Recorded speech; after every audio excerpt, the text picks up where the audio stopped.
فبأي آلاء ربكما تكذبان. Pembahasan yang kedua, wujubul iktifa bil kitabi was sunnah. Kewajiban mencukupkan diri dengan Al-Quran dan As-Sunnah. Nah, di sini diberi poin pembahasan kewajiban mencukupkan dengan Al-Quran dan Sunnah ditambah Sunnah, karena maksud dari penulis rahimahullah mencukupkan diri dengan Al-Quran, betul mencukupkan diri dengan Al-Quran, tetapi dalam Al-Quran itu sendiri terdapat perintah untuk mengikuti Sunnah Rasulullah Sallallahu Alaihi Wasallam. Di dalam Al-Quran ada firman Allah, wa ati'ullaha war rasula la'allakum turhamun. Taatlah kalian kepada Allah dan Rasulnya supaya kalian dirahmati. Dan di dalam Al-Quran Allah berfirman, wa ma atakumur rasulu fakhuduh wa ma nahakum anhu fantahu. Apa yang dibawa oleh Rasul terimalah dia, dan apa yang dilarang oleh Rasul hendaknya kalian berhenti. Maka Al-Quran sendiri memerintah untuk mengikuti Sunnah Rasulullah Sallallahu Alaihi Wasallam. Ya, dan ini pemahaman yang dipahami oleh para sahabat radhiyallahu anhum. Karena itu di dalam hadits Abdullah bin Mas'ud yang diriwayatkan oleh Al-Imam Al-Bukhari dan Imam Muslim, beliau berkata, la'anallahu al-washimati wal mustawshimat wal mutanassimati wal mutafallijati lil husnil mutaghayyirati khalqallah. Iya, Allah melaknat perempuan, laki-laki dan perempuan yang melakukan washimat, yang mentato atau ditato, minta untuk itu. Demikian pula al-mutanassimat, perempuan yang mencukur dari bulu rambut, bulu matanya. Wal mutafallijati lil husn, demikian pula al-mutaghayyirat khalqallah, yang mengganti ciptaan Allah. Jadi ini hadits terkait dengan perempuan. Fabalagha dalika imra'atan min bani Asad yuqalu laha Ummu Ya'qub.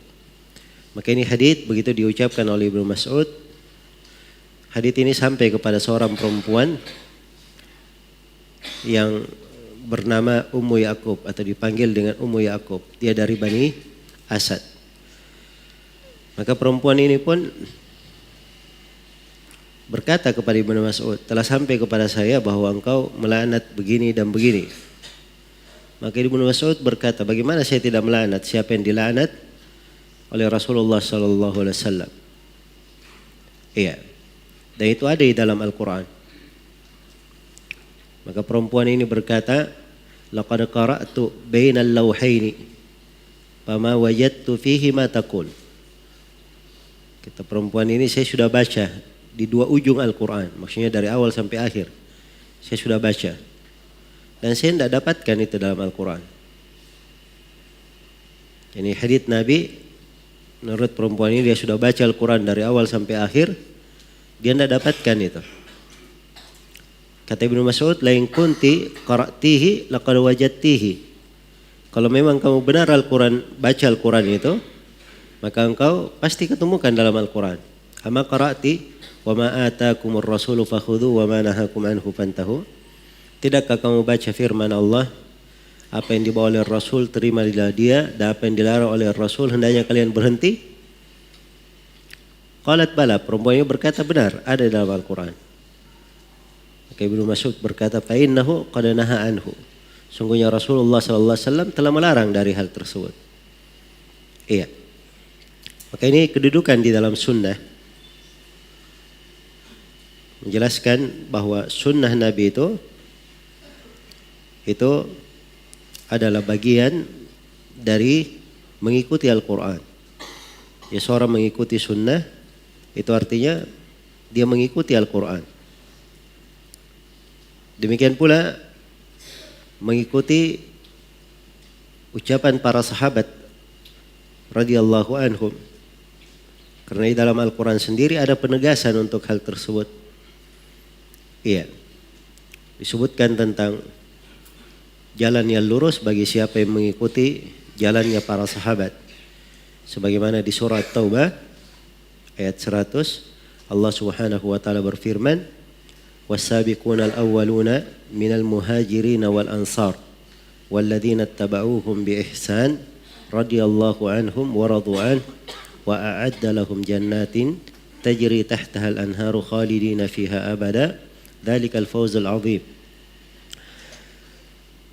Orang-orang yang terdahulu lagi pertama dari kalangan muhajirin dan al-ansar, dan orang-orang yang mengikuti mereka dengan baik. Ini mengikuti mereka dengan baik. Ihsan, ihsan artinya biitqan. Diikuti dengan tepat, dengan persis. Maka Allah ridha kepada mereka dan mereka ridha kepada Allah. Dan Allah siapkan untuk mereka sorga-sorga mengalir di bawahnya sungai-sungai, mereka kekal di dalamnya. Itulah keberuntungan yang sangat besar. Maka ini ayat perintah untuk mengikuti jalannya para sahabat. Iya. Bahkan di ayat yang lain ditegaskan ancaman siapa yang keluar dari jalannya para sahabat. Di surah Nisa ayat 115, Allah Subhanahu wa taala berfirman, "Wa may yushaqiqir rasula min ba'di ma tabayyana lahul huda wa yattabi' ghaira sabilil mu'minin nuwallihi ma tawalla wa nuslihi jahannam wa sa'at masira." Dan barang siapa yang durhaka kepada Rasul setelah tampak baginya petunjuk dan dia mengikuti jalan selain jalan kaum mukminin, mengikuti jalan selain jalannya para sahabat, maka di dalam ayat dikatakan nuwallihi ma tawalla, kami akan biarkan dia di dalam kesesatannya, wa nuslihi jahannam, dan kami akan memasukkannya ke dalam neraka jahannam, wa sa'at masira, dan itu adalah sejelek-jelek tempat kembali. Iya. Jadi jangan ada yang berkata kita hanya mengikuti Al-Quran, kita tidak ambil sunnah, atau kita tidak ikuti jalannya para sahabat. Itu keliru. Kalau dia berucap seperti itu, artinya dia telah menyelisih Al-Quran. Karena Al-Quran sendiri yang memerintah untuk itu. Baik. Jadi seorang di dalam beragama, dia cukup terhadap Al-Quranul Karim. Cukup dengan sunnah Nabi Sallallahu Alaihi Wasallam dan sesuai dengan apa yang datang dari para as-salaf rahimahumullahu ta'ala. Iya. Itulah jalan beragama.